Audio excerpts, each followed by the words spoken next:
So here we have a hole in the plasterboard allowing a coax cable to come through. It could be a hole for a galvanized back box for a double socket or a light switch or anything like that, where there's a bit of damage to the edge. Now as you see on this opening there's damage to the right hand side, and I'm going to show you a nice quick easy way of getting a nice square edge in there quickly with some filler. So here I take a cut down piece of credit card.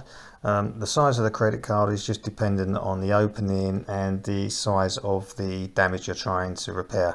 And with this piece of credit card I'm inserting it into the hole and I'm holding it square to the damaged area.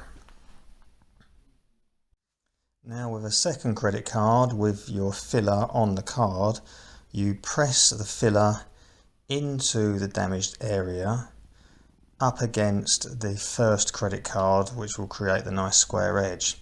You then pull the filler credit card to the side, dragging the filler nice and smooth with the wall surface, and then holding that one in place you drag directly outwards the first credit card, and then once that one's removed you pull the second credit card away to the right.